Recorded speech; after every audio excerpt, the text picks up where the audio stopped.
Welcome, everyone, to the second episode of the Bold and Bearish talk show where I talk all things Chicago Bears and sports news. Today, we're going to be going over our 2025 schedule, some record predictions, and much more. Welcome to the show. He's in for the touchdown.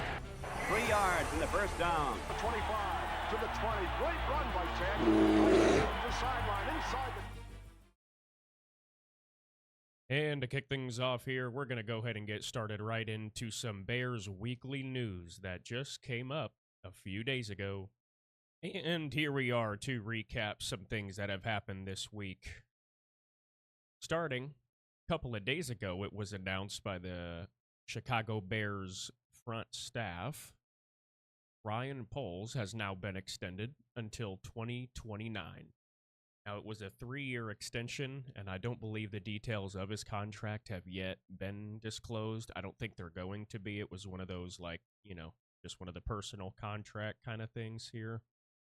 Now, he did have 2 years remaining on the 5-year contract he signed back in 2022. But signing this 3-year extension, he is now going to be aligned with the head coach, Ben Johnson, whose contract also runs through the 2029 season. So now we'll have both of them till 2029, which is huge. Now, the most recent thing that he has done, which was firing head coach Matt Eberflus after Thanksgiving last year. Then he began leading the coaching search that resulted in the hiring of Ben Johnson. A lot of people have said that he hasn't done good things since becoming the GM for the Chicago Bears. I personally disagree. He came into a losing situation in 2022. We had a whole mock-up draft of head coaches every time the seasons before, and nobody had ever worked out. He came in, he let Eberflus stick around a little too long, but in the end, he did do what was right. He fired him mid-season, which was the first time in Bears history, or at least a long, long time. And then he goes ahead and brings in Ben Johnson this year. And let's not forget, a couple of years ago in 2023, Poles traded the number 1 pick to the Carolina Panthers in exchange for DJ Moore, a first-round pick in 2025, and a few other draft picks. Now, this right here is the group of players we gathered off of these draft picks. We got DJ from the trade, our Darnell Wright, which is one of our best starting offensive linemen, Tyreek Stevenson, who is one of our starting cornerbacks, super solid, great future, and CW18, the big baller. Now, as the GM so far, he's also extended the contracts of Montez Sweat, our D lineman, Jalen Johnson, the best cornerback in the NFL, and a couple of other guys listed here, along the names of Cole Kmet, DJ Moore, a couple of defensive guys, and Joe Thuney. And all of this has led to us becoming the formidable team that we should be this year. So I think it was very unfair to say that Ryan Poles was a bad thing for the Chicago Bears to extend. I would have to disagree with that. I think it was a great move.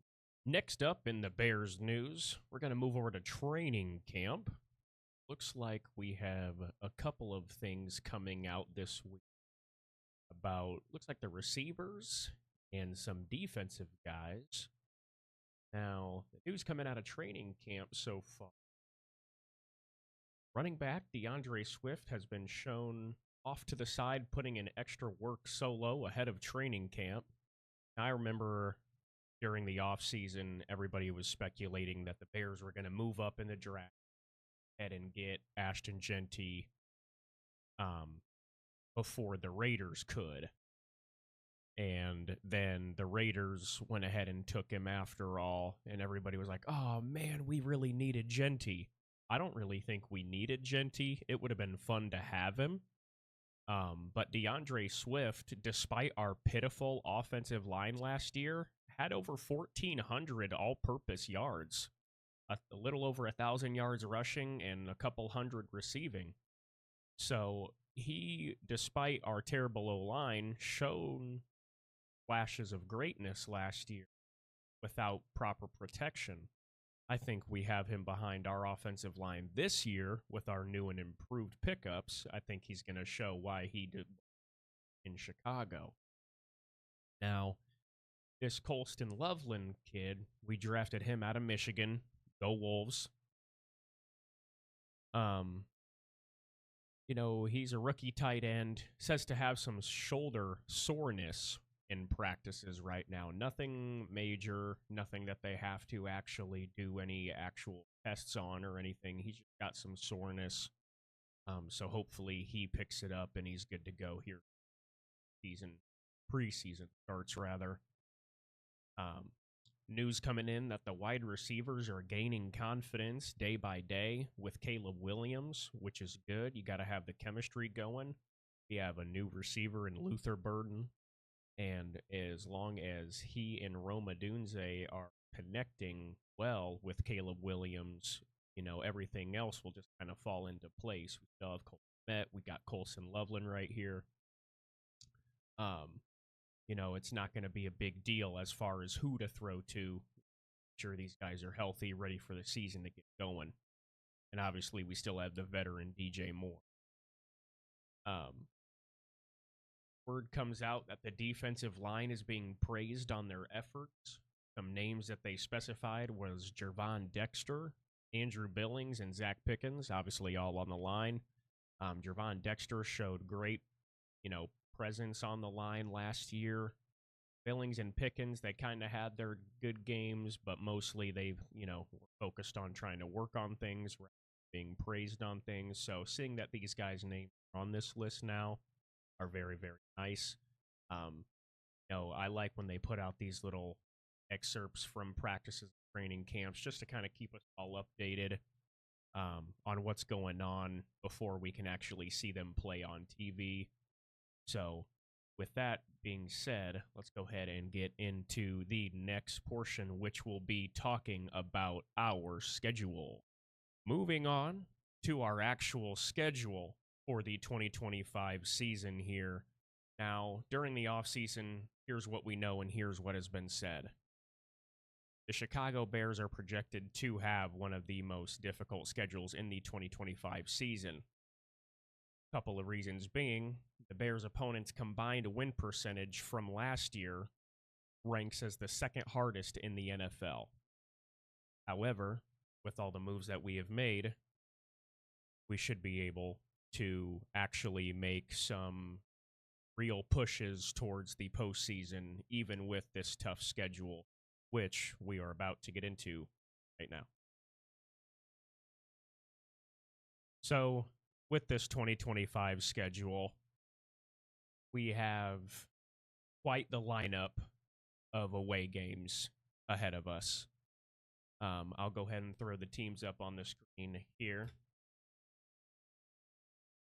Now, we have an early bye week, which could prove to be very useful. But I think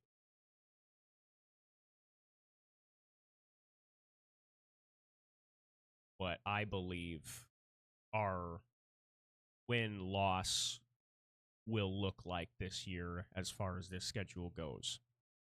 Now, starting in with week 1, we have the Minnesota Vikings, a home game. It's a Monday night season opener. I'm not too worried about the Vikings this year. They have a rookie J.J. McCarthy, under the center at quarterback this year. I don't believe they're going to flow as smoothly as they did last season. They have a lot of key people missing team last year. Sam Darnold and a couple of guys on defense. They did pick up a couple of guys this year in the offseason in the draft, but I still don't think they're going to flow as smooth as they did. So for this one here, I'm calling the W at Soldier Field just because, I feel like with our new lineup, we're going to have the edge over a lot of teams that we didn't last year. Speaking of another team that we couldn't seem to beat last year, The Detroit Lions going into week 2. Now this is in Detroit. This is at Ford Field, a Sunday noon game. Ben Johnson returns to Detroit. I think the Lions will kind of barely get the advantage this time, but I would not be surprised if the Bears have a little reunion, upset with Ben Johnson as the head coach. I feel like we lose at least one game against the Lions this year. Going into week 3 against the Dallas Cowboys, this is another home game here for us in Soldier Field. 3:00 game Sunday. This one, we don't really face the Cowboys very often. Our all-time record against one another is 12-14. They have us beat 14-12. So it's, a pretty 50-50 there. But I think our new team is going to overtake this game pretty early, especially if we can score first. So I'm going to go ahead and give us the W here in Soldier Field against the Cowboys. With the Raiders here, they picked up Ashton Genty in the draft. They moved up to get him. And I don't know off the top of my head if they picked up anybody else. I know they did not really go for a quarterback. And I feel like our defense is just going to completely neutralize their offense. This is an away game. We'll be playing at the Raiders on a Sunday, 3:00. I'm going to go ahead and give us the W on the road there. I don't think the Raiders really are going to be figuring things out anytime soon, unless Ashton Genty is able to just kind of carry them to success, which is possible, but expecting all that out of a year one guy is kind of a lot. Moving on here, we have our bye week. Now, our bye week could be, like I said at the beginning, a nice week to reset and assess some things that need addressed. A good week of rest and fresh practices for our players, making sure that they can, understand the playbooks on both offense and defense and special teams. If all three of those are clicking, it's kind of hard to lose games. Obviously you're not going to win every game nowadays, but if you have offense, defense, and special teams on lockdown, you typically have a pretty good shot at winning. So this is our bye week, week 5, a little early, as most of us are recognized typically in the years past. Bears bye week has been a little later in the year. But I actually, with all the new people we have, the new coaching staff and new coordinators, I think that this is going to be a good thing that we have an early bye week so that way we can kind of feel things out. But we will be moving on into week 6 with the Washington Commanders. Now, everybody knows when we thought we had everything good, we went ahead and lost ourselves the damn game. And the ball is caught! Caught! It's a miracle! I literally remember watching that game with my dad, and when we had the Jaden Daniels scrambling around the pocket, I was like, just get your hands up. Get your hands up. And then somehow he jukes out one of our linemen, jukes out another one of our garbage linemen, and then proceeds to heave a missile down the field. And I just remember when it got tipped in the air, my dad and I went, oh! And then we saw him catch it. And the rest is history. But with all that being said, going down that painful memory lane, this ain't going to be the same. Week 6 on the road, Monday Night Football, a 7 o'clock prime time game. The world gets to watch our freaking comeback victory. This is our redemption. This is to get back all of the confidence that we lost as a team last year. The Commanders, we better beat the brakes off of them. 28-7 W for Chicago on the road. Next here, New Orleans Saints. Now, this year they're looking like they're might just be the same old Saints from last. They didn't really make any pushes in the draft to make their team better. We all know they needed a quarterback. They didn't pick one until like the very middle of the second round. So it should not be a difficult game to win for us. This is a W at home for sure. Oh, boy. So, next guy. Ravens. I'm just going to throw it up right now.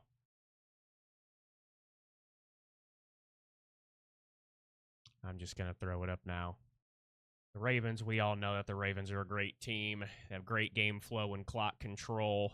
I feel like our D-line might give Lamar some pressures and force him to make some quick throws, but I kind of feel like the game might start slipping away from us late in the fourth quarter, if not by the mid-game. They just have so much of a high-powered offense that it's kind of hard to stop both him and Derrick Henry. So I feel like that one, we're going to have to go ahead and take the L on the road on that Sunday noon game against the Ravens. Then we go into Week 9 against the Cincinnati Bengals. We're at the Bengals. They have the home game advantage. The Sunday game, noon. Now, we all know that the Bengals were not really able to finish games last year. They had several games that they ended up losing when they scored 40-plus points. So there definitely is a chance, however, that they might catch a stride if they can score first, and the Bears could lose this one if the offense gets rolling. Joe Burrow kind of scares me at home, so I'm going to go ahead and try and think logically here. I think that we might take the L against the Cincinnati Bengals. Now, we're going to go ahead and move on to weeks 10 through 18. Now, this is a little bit of the easier part of the schedule, I would say, rather than maybe one or two teams. This first matchup, Week 10, at home against the Giants, noon game, Sunday. I feel like this is a no-brainer. This is a W. The Giants did make some good, pickups into their roster in the draft. You got a new running back, new quarterback, nice, top 10 defensive lineman. However, I still think the Bears are going to win this game just due to the lack of overall team skill that the Giants have. They did pick up good guys, but they're also young and inexperienced, so I feel like we're going to have the advantage over the Giants in Week 10. Now here, moving on to Week 11. Now this is the one that I was kind of torn on.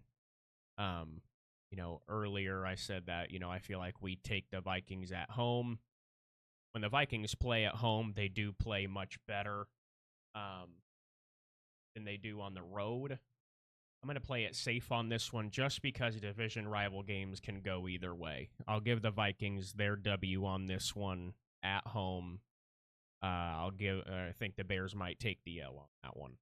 Just, I know it's J.J. McCarthy, but, division rival games could always go 50-50. Week 12. The Pittsburgh Steelers. Now, my buddy Nathan is a Pittsburgh Steelers fan, so I was talking with him a little bit about this. Obviously, he thinks they're going to beat us. I think we're going to beat them. I've had my eye on the Steelers this year. I was kind of shocked when they got rid of George Pickens. They did go ahead and pick up DK Metcalf, but it was going to be kind of fun seeing the two menaces on the same team lined up on the opposite side. of the receiving line. Now, I think the signing of Metcalf can increase their offensive production. I just don't think it's going to do enough to beat us with how sound we are on both sides of the ball now. I feel like we're going to go ahead and take the W at home against the Steelers there on Sunday. Now, week 13, we're going into Philly to face the defending Super Bowl champions. This team is extremely talented and has a lot of talented depth as well at every position. On this one, I think we're going to be on the road at Philly. I think the game flow of the Eagles might just get the best of us on this one. I think the Eagles are going to take the W at home against the Bears on that one. Just because of how solid they are as a team. I do think it's going to be a good game, though. I did see that the over-under projection for that game is like 49.5. So that's not a bad projected over-under for the total score. Week 14. Now, this is kind of similar to the Vikings in my eyes. We are on the road in Lambeau Field. Division games always do have that chance of going 50-50. Not a great history against the Pack at Lambeau, so I'll have to give the Packers the win on this one, just because they definitely know how to get the job done when they play at home. Caleb Williams is 1-0 at Lambeau Field. All right, guys, I'm not sure what that was, but anyway, back to business here. Going in to the next game. This is our Week 15 matchup against the Browns. The Browns are just going to be the same old Browns. They're really not one of those teams who purposely tried to fully increase their potential of winning this season. They got Mason Graham to help out Myles Garrett on the defensive line. However, their offense is still level 10 poo-poo. This is an easy W for the Chicago Bears. Well. Now we have the Packers coming in to Week 16 at home on a Saturday game. And this one's going to be a beatdown. Telling you. We are going to beat the brakes off the Packers at home this year. Packers offseason hasn't been anything special. They don't have anybody on offense or defense to make real plays. They got rid of Jair Alexander, who was their only real good defensive corner. Now, obviously, anything can happen, but this is going to be a Bears W at Soldier Field. Now, moving on to the San Francisco 49ers. Now, this to me is a weird game. The 49ers have fallen apart kind of lately. They lost Deebo Samuel to the Commanders. McCaffrey can't stay healthy. They have defensive inconsistencies. And Brock Purdy still can't read a defense. And when you're playing the Bears defense, if you can't read one, you're going to get swallowed. But for some reason, the 49ers seem to somehow win the games that they shouldn't. So I'm going to put this one as a sneaky L for the Chicago Bears. Now, I wouldn't be surprised if we won this game, but it's a Sunday night game, prime time, everybody's watching. I feel like the 49ers always find a way to win those kind of football games. So I could be wrong on that one, could be wrong on any of these, but this one could go either way for me. Now, last week of the season, Week 18. I feel like the Lions aren't going to really have much morale going into the game at the final week. And we absolutely own the Lions at home all time. I looked it up, and we're 61-31 all time against the Lions. We've almost doubled their wins in our rivalry.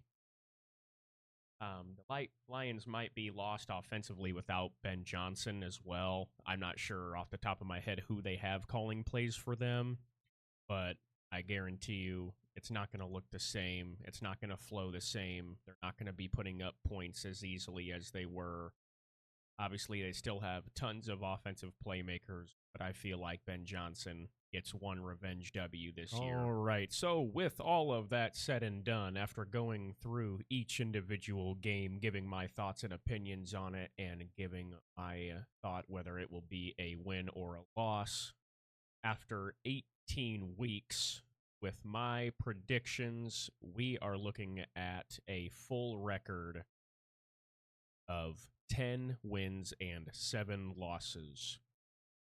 Now, this would be a great record to have as the Chicago Bears' first year with all these new people.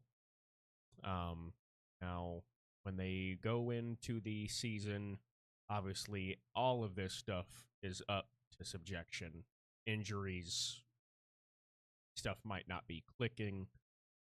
So, you always have the chances of going, one of these games might be a loss that I thought was a win, or one of these ones that I think is a loss might be a win.